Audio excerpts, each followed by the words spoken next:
नमस्कार, आपके साथ मैं हूं विवेक शर्मा और आप देख रहे हैं उत्तर बंगाल एवं सिक्किम का leading news channel SK live. आज के दिनों के समाचार के प्रस्तुत करता है International Furniture, unbeatable price. Visit a Royal Oak store today. Advance technical training centre Bardang Sikkim. Summit Hotel Darjeeling और कालिम्पोंग पूरी कोविड सेफ्टी के साथ आपका पर्सनलाइज्ड टूर ऑफर करता। अपने सपनों को संजोने के लिए ओम डेवलपर्स लेके आया है Shri Shyam farm house villa. Readymade की होलसेल दुकान। पश्चिम बंगाल में कोरोना वायरस के 24 घंटे में 3,639 नए मामले, 53 लोगों की हुई मौतें। पश्चिम बंगाल में शनिवार को कोरोना वायरस के 3,639 नए मामले सामने आए व 53 और लोगों की मृत्यु हो गई।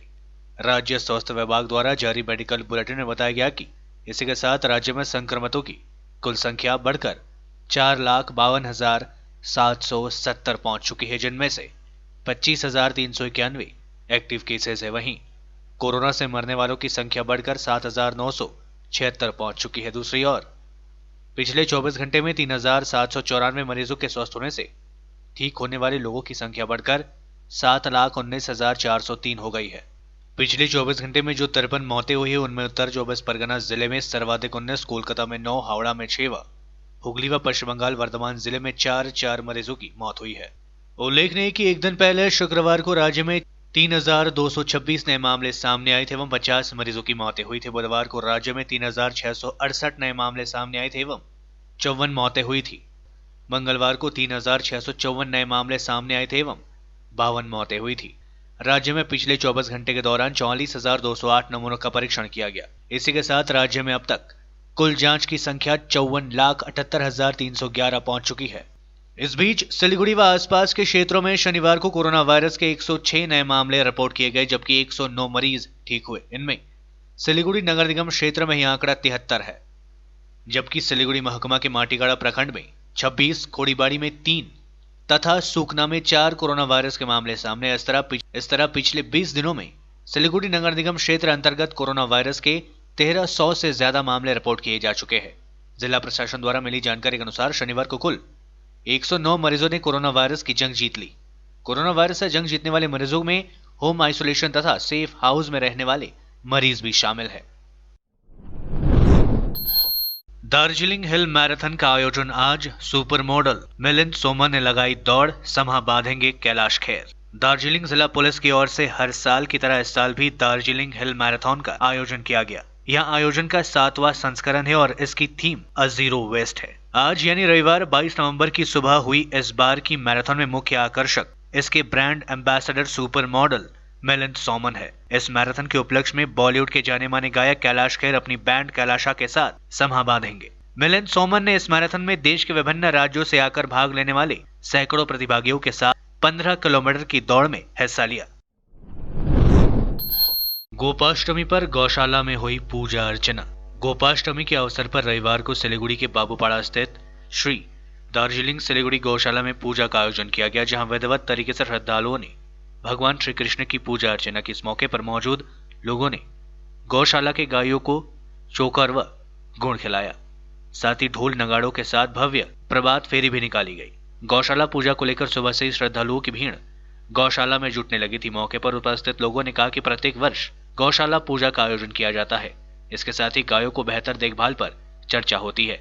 इस मौके पर श्री दार्जिलिंग सिलीगुड़ी गौशाला के अध्यक्ष स्वर्गमल आमलापुरिया, सचिन मनोहर लाल करनानी, गौरी शंकर गोयल सहित अन्य महिला व पुरुष उपस्थित थे। हमारे हिंदू धर्म में संस्कृति है ये, और गौ माता हमारी माता, सभी देवताओं के सारों का इसके अंदर गुण आ रहा है। गौ माता के अंदर निवास है। उसी के ऊपर से जो है गौ की पूजा कर लिए सभी देवी देवताओं की पूजा हो जाती है। गौ माता की कितनी बड़ी कृपा है ये कोई नहीं बता सकता है। हमारे यहाँ पर 250 आदमी दूध लेने के लिए आते हैं सुबह में। भगवान की दया से किसी को भी घर में कोई भी तकलीफ नहीं हुई है। अभी एक भी हमारे यहाँ 80 स्टाफ है और कार्यकारिणी सदस्य है और आते हैं बहुत जो दूध लेने आते हैं। किसी को भी आज तक कोई तरह की बीमारी नहीं हुई है। कोरोना कोई आसपास भी नहीं है। गौशाला के आसपास भी कोरोना की बीमारी नहीं आ रही है। सुबह से हमारे जो शहर के वासी हैं, महिला, जो विशेषकर महिला और पुरुष गौ माता की पूजा करने का धर्म है, उसके बगैर आज के दिन लोग जलपान नहीं करते हैं। जब तक गौ माता को पूजा नहीं करेंगे जलपान नहीं करते हैं। ये एक तो विधि है। आज हमारी गौशाला 1955 में बनी है। 120-23 साल के आसपास हो गया है।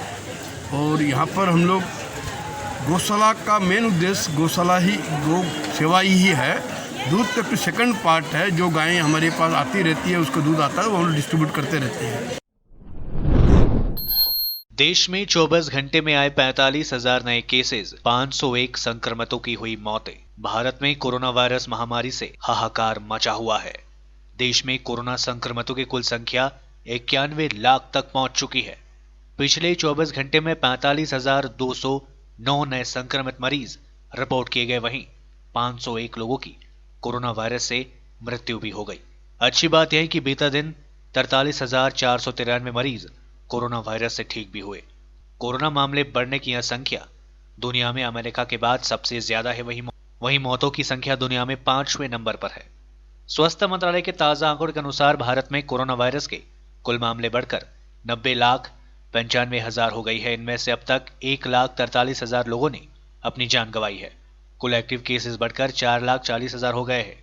पिछले 24 घंटे में एक्टिव केसेस की संख्या 1,215 बढ़ गई। अब तक कुल 85,21,000 लोग कोरोना वायरस को मात देकर ठीक हो चुके हैं। पिछले 24 घंटे में 43,493 मरीज कोरोना वायरस से ठीक हुए। भारतीय चिकित्सा अनुसंधान परिषद ICMR के अनुसार देश में 21 नवंबर तक कोरोना वायरस के लिए कुल 13 करोड़ 17 लाख सैंपल टेस्ट किए जा चुके हैं, जिनमें करीब 11 लाख सैंपल कल ही टेस्ट किए गए। देश में पॉजिटिविटी रेट 7% है। देश के राज्य महाराष्ट्र, कर्नाटक, केरल, आंध्र प्रदेश और तमिलनाडु में कोरोना वायरस के एक्टिव केसेस, मृत्यु दर और रिकवरी रेट का प्रतिशत सबसे ज्यादा है। राहत की बात यह है कि मृत्यु दर और एक्टिव केसेस रेट में लगातार गिरावट दर्ज की जा रही है। इसके साथ ही भारत में रिकवरी रेट भी लगातार बढ़ते जा रहे हैं। फिलहाल देश में कोरोना वायरस से मृत्यु दर 1.47% है, जबकि रिकवरी रेट 93.70% है। एक्टिव केसेस 5% से भी कम है। सबसे ज्यादा एक्टिव केसेस महाराष्ट्र में है। एक्टिव केस मामले में दुनिया में भारत का 7वां स्थान है। कोरोना संक्रमितों की संख्या के हिसाब से भारत दुनिया का दूसरा सबसे प्रभावित देश है। रिकवरी दुनिया में सबसे ज्यादा भारत में हुई है। मौतों के मामले में अमेरिका और ब्राजील के बाद भारत का नंबर है। 26 नवंबर को आहूत आम हड़ताल को सफल बनाने के लिए माकपा की ओर से किया गया प्रचार। केंद्र सरकार की जन विरोधी और श्रमिक विरोधी नीतियों के विरोध में 26 नवंबर को विभिन्न श्रमिक संगठनों के द्वारा देशव्यापी आम हड़ताल का आह्वान किया गया है। इस आम हड़ताल को सफल बनाने के लिए जलपाईगुड़ी में माकपा यानी CPM की ओर से 1, 2 और 3 नंबर वार्ड सहित अन्य वार्डों में व्यापक स्तर पर प्रचार अभियान चलाया गया। इस प्रचार अभियान में CPM नेता विकास रॉय, रेना सरकार सहित अन्य नेताओं ने भाग लिया। इन नेताओं ने आम लोगों से अनुरोध किया कि इस बंद को सफल बनाने के लिए आगे आए। इन नेताओं ने बताया कि भाजपा नेतृत्व वाली केंद्र सरकार वर्तमान में सभी सार्वजनिक इकाइयों को निजीकरण कर रही है, श्रमिकों के अधिकारों का हनन किया जा रहा है और इसी के विरोध में देशव्यापी आम हड़ताल का आह्वान 26 नवंबर को किया गया है। दुनिया में कोरोना वायरस के 24 घंटे में 5.71 लाख नए केसेस किए गए रिपोर्ट। करीब 9,000 लोगों की हुई मौतें। अब तक 69% रिकवर हुए। दुनिया भर में कोरोना वायरस संक्रमण के मामले 6 करोड़ के करीब पहुंच गया है। दुनिया के 218 देशों में पिछले 24 घंटे में कोरोना संक्रमण के 5,71,000 से ज्यादा नए मामले सामने आए। वहीं 8,879 लोगों की मृत्यु भी हुई। 13 नवंबर से सबसे ज्यादा 6.60 लाख केसेस आए थे और 19 नवंबर को सबसे ज्यादा 11,939 संक्रमितों की 24 घंटे में मौतें हुई थी। बीते दिन दुनिया के सबसे ताकतवर देश अमेरिका में सबसे ज्यादा मौतें हुई है। इसके बाद मैक्सिको, इटली, पोलैंड, भारत, रूस, ईरान, ब्रिटेन में मौतों के सबसे ज्यादा केसेस रिपोर्ट किए गए। वर्ल्डोमीटर वेबसाइट के मुताबिक दुनिया में अब तक 5,84,70,000 कोरोना मामले सामने आ चुके हैं। वहीं अब तक 13,85,000 लोगों की मृत्यु हो चुकी है, जबकि 4,04,00,000 से ज्यादा लोग ठीक भी हो चुके हैं। वहीं 1,66,26,000 लोग अभी भी कोरोना वायरस से संक्रमित है, उनका इलाज चल रहा है। कोविड-19 से सबसे ज्यादा प्रभावित देशों की लिस्ट में अमेरिका सबसे ऊपर है। सबसे ज्यादा तेजी से मामले भी अमेरिका में बढ़ रहे हैं। अमेरिका में पिछले 24 घंटे में 1.5 लाख से ज्यादा नए केसेस रिपोर्ट किए गए। इसके बाद भारत का नंबर आता है। भारत में 91 लाख कोरोना संक्रमित हो चुके हैं। यहाँ पिछले 24 घंटे में 45,000 मामले बढ़े। वहीं कोरोना वायरस से तीसरे सबसे ज्यादा प्रभावित देश ब्राजील में 24 घंटे में 32,000 मामले रिपोर्ट किए गए। अमित मालविया ने साधा ममता बनर्जी पर निशाना, कहा भतीजे के इर्द गिर्द घूमती है सीएम ममता बनर्जी की सारी रणनीति। भाजपा की आईटी सेल के प्रमुख अमित मालविया ने शनिवार को ममता बनर्जी पर हमला बोलते हुए दावा किया कि उनकी पार्टी और सरकार की सारी रणनीति उनके भतीजे अभिषेक बनर्जी के इर्द गिर्द बनाई जा रही है। शनिवार को मालविया ने ट्विटर पर लिखा, तृणमूल कांग्रेस में अभिषेक बनर्जी को स्थापित करने के लिए पार्टी के कई वरिष्ठ नेताओं को किनारा लगा दिया गया है। इससे तृणमूल कांग्रेस के शीर्ष नेताओं में काफी नाराजगी है, क्योंकि अधिकतर जमीनी स्तर की नेताओं की महत्वाकांक्षा को दरकिनार किया गया। अभिषेक बनर्जी जैसे नेता जिनके पास बहुत थोड़ा या ना के बराबर जनाधार है, उन्हें स्थापित करने के लिए ममता बनर्जी दूसरे नेताओं के साथ अन्याय कर रही है। इसी वजह से पार्टी आंतरिक कलह से जूझ रही है। उल्लेखनीय है कि पार्टी में अभिषेक बनर्जी को ममता बनर्जी के बाद दूसरे नंबर के नेता के तौर पर स्थापित करने की कोशिशों की वजह से शुभेंदु अधिकारी नाराज है। उन्हीं की तरह पार्टी में अन्य नेताओं ने भी इसे लेकर सवाल खड़ा किया है। शुभेंदु अधिकारी ममता सरकार में कद्दावर मंत्री है। वह मुख्यमंत्री के बहुत खास माने जाते थे। लेते ही छोटा सा ब्रेक, फिर मिलेंगे ब्रेक के बाद। मलाई चाहिँ कोल्ड कफहरू थियो र मलाई यहाँको दबाईले सुट गर्यो। म एकदमै जाती हुँदैछ। तपाईँको थाइरोइड कस्तो भयो? एकदमै राम्रो भयो। मेरो चाहिँ यो ब्याक पेन हुन्थ्यो पुरा, यो साइड पेन हुन्थ्यो कि यो ब्याकमा निकै सन्चो भएको थियो। अहिले चाहिँ धेरै सन्चो छ। यो खुट्टा घुँडाहरू, खुट्टा दुख्ने, हातहरू दुख्ने त्यो अहिले धेरै कम्ती भयो। तपाईँलाई ब्याक पेनहरू सन्चो भयो अहिले? हाम्रो ठेगाना छ centre point building, first floor, HD Lama road, opposite to grand plaza shopping complex, Janata lodge, Darjeeling. सम्पर्क नम्बर छ 9641995791 अनि 7001155412। SGMG Automobiles, a multi-brand service center, one-stop solution for all car-related issues. यहाँ लेटेस्ट टेक्नोलॉजी के साथ सभी ब्रांड की गाड़ियों की सर्विसिंग होती है। 20 मिनट में ही car wash, in house automatic colour बनाने की मशीन इत्यादि। तो देर किस बात की, आज ही कॉल कर अपॉइंटमेंट बुक कीजिए 9609933000। SGMG Automobiles, BSF road, Salugara, Siliguri. विविध प्रकारका रेडिमेड एवं कस्टमाइज फर्निचर तथा फर्निचर सम्बन्धी सम्पूर्ण समाधानको निम्ति सधैँ सम्झनुहोस् टचवुड, जहाँ customise furniture, modular kitchen, UPVC door र विन्डो आदिको पनि डिल गर्दछौँ। साथै यस चाडपर्वको छेकमा प्राप्त गर्नुहोस् आकर्षक अफरहरू। एकचोटि भिजिट गर्नुहोस् टचवुड, राष्ट्रिय राजमार्ग 10, तादोङ, गान्तोक। सम्पर्क गर्नुहोस् 035922322502। 50 से 70% कम कीमतों पर लाजवाब डिजाइन, ब्रांडेड फर्नीचर, गारंटी सहित मजबूती का वादा। मौका है यही, बना लो इरादा। Bedroom set, sofa set, dining set, outdoor या ऑफिस फर्नीचर से लेकर मॉड्यूलर किचन उपलब्ध है। कम कीमत में बेहतरीन गुणवत्ता का पूरा भरोसा। ऑर्किड बिल्डिंग, ऑपोजिट वेगा सर्कल, 2.5 माइल, सेवक road, Siliguri. International Furniture, unbeatable price. Visit a Royal Oak store today. Apply for 3-year AICTE approved and NBA accredited courses diploma in manufacturing technology at Government Polytechnic Advanced Technical Training Center, Bardang, Sikkim. Good placement record in industries all over the country. Separate hostel facilities available for boys and girls. Scholarship shall be provided for outstanding students. Classes shall start from 6 October 2020. Eligibility first year class 10 pass from recognized board with mathematics, science and English as subjects. Covid से हो गए हैं tense, दिल demand सा change. सही नहीं दूर घूमने जाने को, शॉर्ट टूर सही दिल बहलाने को। समित होटल दार्जिलिंग और कालिम्पोंग पूरी कोविड सेफ्टी के साथ आपका पर्सनलाइज्ड टूर ऑफर करता। Good rooms, good food, discount price और क्या चाहिए दिल बहलाने को। Contact number 919332080131। WhatsApp call 8388877888 for call. अपने सपनों को संजोने के लिए ओम डेवलपर्स लेके आया है Shri Shyam farm house villa, जिसकी पहली फेज के सभी प्लॉट्स बिक चुकी हैं और दूसरे फेज की बुकिंग और रजिस्ट्रेशन है चालू।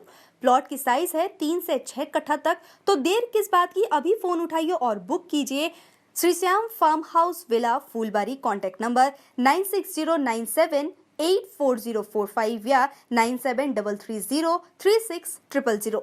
बहुत जल्द इसके तीसरे फेज की प्लॉट भी लॉन्च होने जा रही है।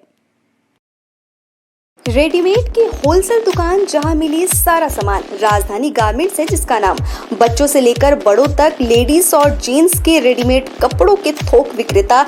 विजिट करें, व्हाट्सएप करें या कॉल से ही ऑर्डर करें। राजधानी garments, 2nd floor, stall number 246-47, Gaurishankar market, विधान रोड, सिलीगुड़ी। कॉन्टैक्ट नंबर 8348888881 या 9324953228।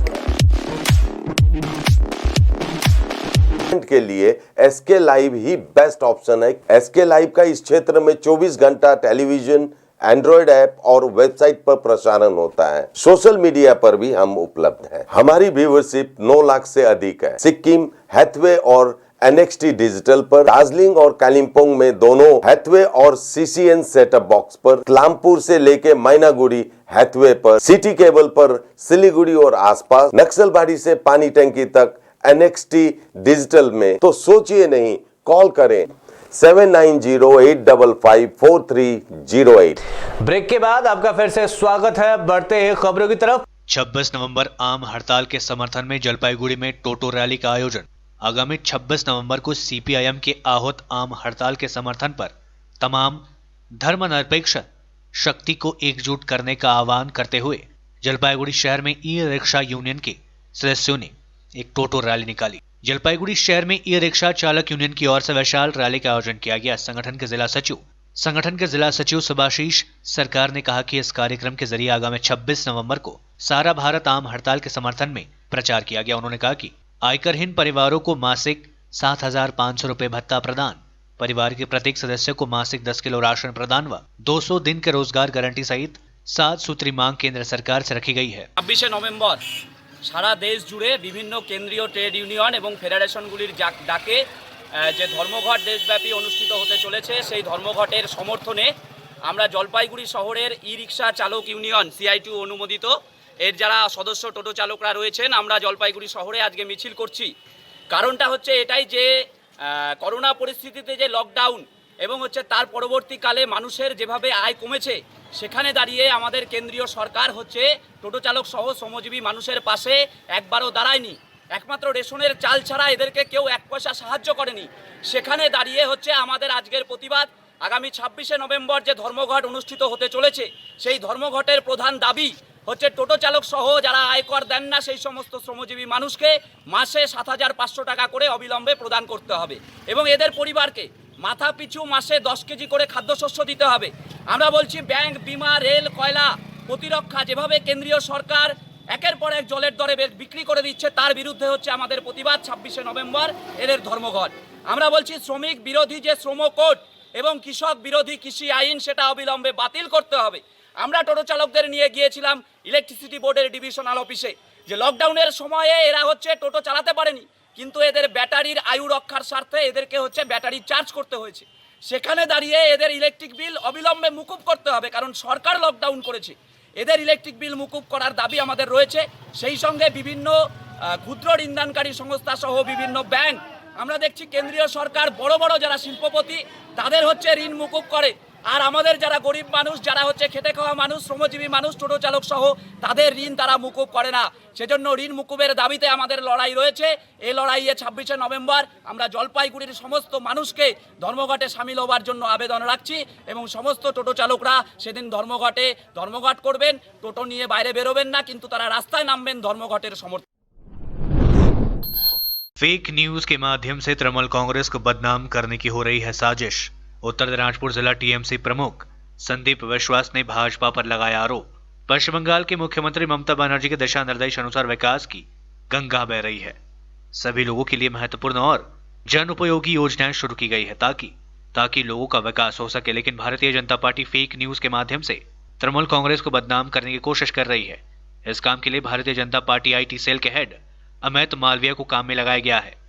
अमित मालविया अलग अलग फेक न्यूज तैयार कर तृणमूल कांग्रेस को लोगों की नजरों में गिराने की कोशिश में लगे हैं। उत्तर दिनाजपुर जिला तृणमूल कांग्रेस प्रमुख संदीप विश्वास ने कहा कि वहां आम जनता को भाजपा के फेक न्यूज से सचेत रहने की जरूरत है।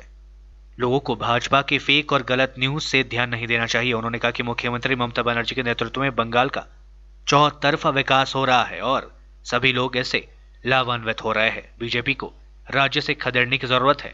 निर्भर करे राजनीति करছে फेक নিউজ फेक আইটি সেলের মাধ্যমে বিভিন্ন রকম সংবাদ পরিবেশন করে তারা বাংলায় অস্থিরতা তৈরি করতে চাইছে এবং তৃণমূল দলের এবং তৃণমূল সরকারের যাতে বিরুদ্ধে মানুষ যায় তার বন্দোবস্তকে সুদৃঢ় করবার জন্য প্রয়াস চালিয়েছেন অবিরত। সেই বিষয়ে আমরা দেখতে পাচ্ছি যে এখন যেটা বললেন কানাইদা, অমিত মালব্যের মতন আইটি সেলের ভারতবর্ষের ইনচার্জকেও এখানে দায়িত্ব দিয়ে আখেরে এই ফেক সংবাদকে আরও কী করে দ্রুততার সঙ্গে কী করে মানুষের মধ্যে অস্থিরতা তৈরি করা যায় তার প্রয়াসে অমিত মালব্যকে এখানে পাঠিয়েছেন। সেজন্য আমরা বাংলার মানুষকে বিনীতভাবে অনুরোধ জানাবো, নতমস্তকে অনুরোধ জানাবো যে ফেক সংবাদের দিকে নয়, সংবাদের সত্যতা যাচাই করে আমাদের চলতে হবে এবং মমতা ব্যানার্জির উপর আস্থা রাখতে হবে। আমাদের সরকার মমতা বন্দ্যোপাধ্যায়ের নেতৃত্বে একটা উন্নয়নের সরকার এবং উন্নয়নই আমাদের লক্ষ্য, উন্নয়নই আমাদের কাজ। সেই লক্ষ্যে আমরা অবিচল থেকে মানুষকে নিয়ে মামাটি মানুষের সরকার এগিয়ে চলেছে।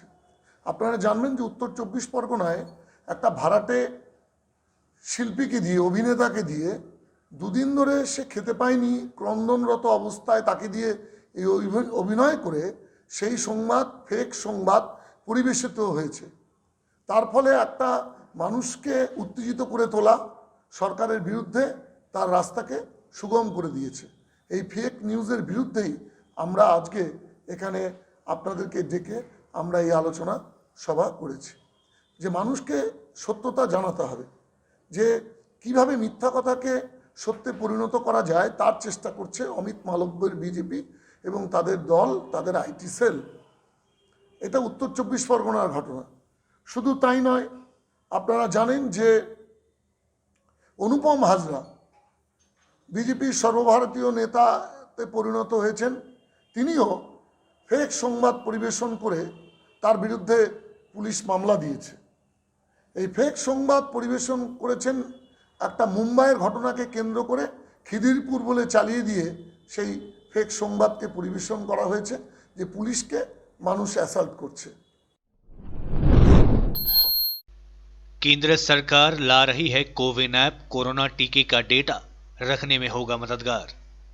कोरोना वायरस महामारी के बाद कोरोना वैक्सीन का इंतजार हर कोई बहुत बेसब्र से कर रहा है। लोगों तक टीका आसानी से पहुंच सके, इसके लिए केंद्र सरकार एक ऐप ला रही है। इसका नाम कोविन ऐप होगा। इसमें डेटा एकत्र हो जाएगा कि किसे टीका लगा है, कितना खरीदा गया, कितना वितरण हुआ और कितना भंडारण हुआ। साथ ही ये वैक्सीन प्राप्तकर्ता को पहले से सूचित भी कर देगा। सरकार का मानना है कि यह ऐप समय के आधार पर डेटा अपलोड करने के साथ ही डेटा प्राप्त करने में सहायक होगा। साथ ही जमीनी स्तर पर काम कर रहे अधिकारियों को सक्षम बनाएगा। इसके अलावा राज्यों द्वारा केंद्र को डेटा को उपलब्ध कराने में मददगार होगा। इस ऐप की भागीदारी में ICMR, स्वास्थ्य मंत्रालय और आयुष्मान भारत जैसी एजेंसियां शामिल है। टेक्नोलॉजी के माध्यम से लोगों का डेटा प्राप्त करने में मदद मिलेगी। साथ ही ऐप एक टीकाकरण प्रमाण पत्र भी उत्पन्न करेगा और इसे डिजी लॉकर में संग्रहित करने का विकल्प प्रदान करेगा। गौरतलब है कि कोरोना वैक्सीन के आ जाने के बाद ही देश की अर्थव्यवस्था में सुधार होगा। लोग बिना डरे घर से बाहर आ सकेंगे, लेकिन इसके लिए डेटा होना बेहद जरूरी है। रिकॉर्ड रखना जरूरी है कि किसे वैक्सीन लगा। साथ ही भंडारण और वितरण को लेकर पारदर्शिता आएगी और लोगों तक टीका पहुंचाने में आसानी भी होगी।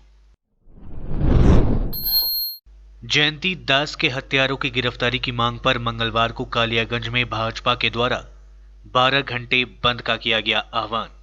जयंती दास के हत्यारों की गिरफ्तारी की मांग पर शनिवार को कालियागंज के सुकांत मोड़ पर भाजपा के धरना मंच से भाजपा जिलाध्यक्ष विश्वजीत लहरी ने मंगलवार को कालियागंज में 12 घंटे बंद का आह्वान किया है।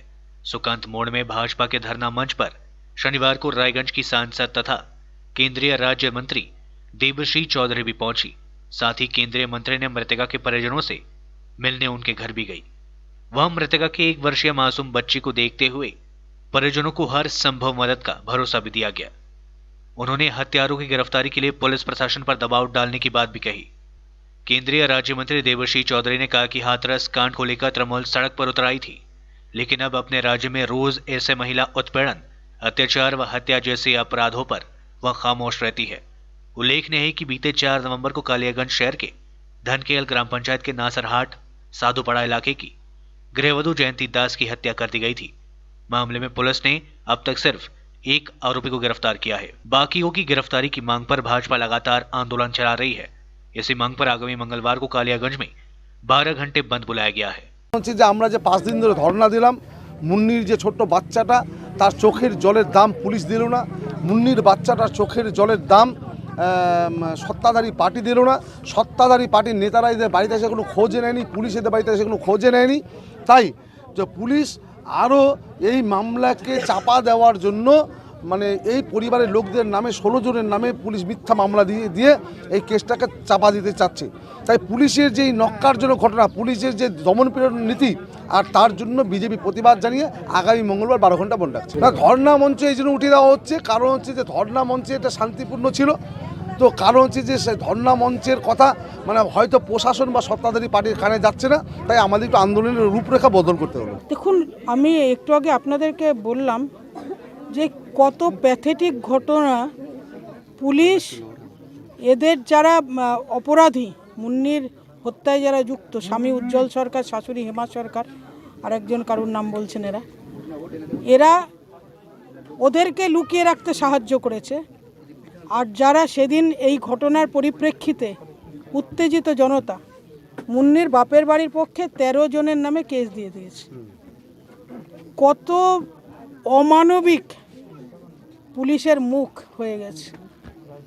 আমি আপনাদের মাধ্যম দিয়ে এটা জানাতে চাই, নারী নির্যাতন পশ্চিমবাংলার গ্রামাঞ্চলে কোন পর্যায়ে পৌঁছেছে এটা আপনাদের জানানোর জন্য আমার এখানে আসা। যেহেতু নারী বিষয়ক মন্ত্রী, নারী উন্নয়ন মন্ত্রী আমি, এই ঘটনা যখন আমার কানে গেল, একদম প্রত্যন্ত গ্রামাঞ্চলে একজন গৃহবধূকে তার ইচ্ছের বিরুদ্ধে নোংরা রাস্তায় যেতে প্ররোচনা, সে যেতে অস্বীকার করায় তাকে নির্মমভাবে হত্যা করা। পশ্চিমবঙ্গে মুখ্যমন্ত্রী মমতা বন্দ্যোপাধ্যায় একজন মহিলা, তার জামানায় এরকম একটা ঘটনা ঘটেছে। মমতা বন্দ্যোপাধ্যায় হাতরসের জন্য হাঁটতে পারেন, মমতা বন্দ্যোপাধ্যায় মুন্নির জন্য একটা শব্দও খরচ করতে পারেন না। मोदी सरकार का बड़ा फैसला, अब आयुर्वेद के डॉक्टर भी कर पाएंगे हड्डी, नाक, कान, गला और दांतों की सर्जरी। सरकार ने देश के डॉक्टरों से जुड़ा एक बड़ा फैसला लिया है, जिससे मेडिकल समुदाय से जुड़े लोग भी हैरान हो गए हैं। इस फैसले के मुताबिक अब आयुर्वेद के डॉक्टर भी सर्जरी कर सकेंगे। सरकार ने एक नोटिफिकेशन के जरिए आयुर्वेद के पीजी छात्रों को सर्जरी करने की इजाजत दी है। इस नोटिफिकेशन के मुताबिक आयुर्वेद के डॉक्टर हड्डी रोग, नेत्र विज्ञान, नाक, कान, गला, ENT और दांतों से जुड़ी सर्जरी कर सकेंगे। वहीं दूसरी ओर central council of Indian medicine के अध्यक्ष ने कहा कि आयुर्वेद संस्थानों में ऐसी सर्जरी पिछले 25 सालों से हो रही है। नोटिफिकेशन सिर्फ यहां स्पष्ट करता है कि यहां सर्जरी वैध है। सरकार की ओर से 19 नवंबर को जारी इस नोटिफिकेशन के मुताबिक आयुर्वेद के PG कोर्स में अब सर्जरी को भी जोड़ा जाएगा। इसके साथ ही अधिनियम का नाम बदलकर भारतीय चिकित्सा केंद्र परिषद स्नातकोत्तर आयुर्वेद शिक्षा संशोधन विनियम 2020 कर दिया गया है। आयुर्वेद की प्रैक्टिस कर रहे डॉक्टरों की ओर से लंबे समय से एलोपैथी की तरह अधिकार देने की मांग की जा रही थी। नए नोटिफिकेशन के मुताबिक अब आयुर्वेद के छात्रों को पढ़ाई के दौरान ही सर्जरी की भी ट्रेनिंग दी जाएगी। छात्रों को शल्य तंत्र, शालकेय तंत्र, नेत्र, कान, नाक, गला, सिर और सिर दांत चिकित्सा का रोग जैसे डिग्री भी दी जाएगी। एक और जहां आयुर्वेद के डॉक्टरों में इसे लेकर खुशी है, वहीं इंडियन मेडिकल एसोसिएशन का रुख इससे थोड़ा अलग है। IMA के अध्यक्ष डॉक्टर राजन शर्मा का कहना है कि इससे चिकित्सा वर्ग में खिचड़ी जैसी स्थिति उत्पन्न हो जाएगी। इस फैसले से देश में मिश्रित पैथी की वजह से देश में हाइब्रिड डॉक्टरों को बढ़ावा मिलेगा। तिब्बत की निर्वासित सरकार का राष्ट्रपति सांगे ने रचा इतिहास, व्हाइट हाउस में किया औपचारिक दौरा। तिब्बत की निर्वासित सरकार के प्रमुख और राष्ट्रपति डॉक्टर लोब्सांग सांगे पहली बार औपचारिक रूप से अमेरिकी राष्ट्रपति भवन व्हाइट हाउस पहुंचे। तिब्बती सरकार के किसी नेता का 6 दशक में इस तरह का यहां पहला ऐतिहासिक दौरा है। अमेरिका का यहां कदम चीन से तनाव को और बढ़ा सकता है। बीजिंग अमेरिका पर यहां आरोप लगाता रहा है कि वह क्षेत्र में अस्थिरता पैदा करने का प्रयास कर रहा है। बता दें कि अमेरिकी सरकार द्वारा तिब्बती सरकार के निर्वासन को मान्यता नहीं देने के कारण पिछले 6 दशकों से सीटीए प्रमुख को अमेरिका में एंट्री नहीं मिली थी, लेकिन हाल ही में अमेरिकी संसद में सर्वसम्मति से एक प्रस्ताव पारित कर तिब्बत की वास्तविक स्वायत्तता और 14वें दलाई लामा द्वारा वैश्विक शांति, सौहार्द और तालमेल के महत्व के लिए किए जा रहे कार्यों को मान्यता दी है। चीनी विदेश मंत्रालय के प्रवक्ता झाओ लीजियांग ने मंगलवार को बीजिंग में एक दैनिक ब्रीफिंग में कहा कि देशों ने तिब्बत की आजादी का समर्थन नहीं करने और निर्वासन में इस सरकार को स्वीकार न करने पर अमेरिका की ओर से प्रतिबद्धता और नीतिगत रुख का उल्लंघन किया है। ऐसे में माना जा रहा है कि चीन का अमेरिका से तनाव और बढ़ना तय है। आज के लिए बस इतना ही और विस्तृत खबरों के लिए देखते रहिए SK लाइव, आपका समय आपकी खबर। धन्यवाद।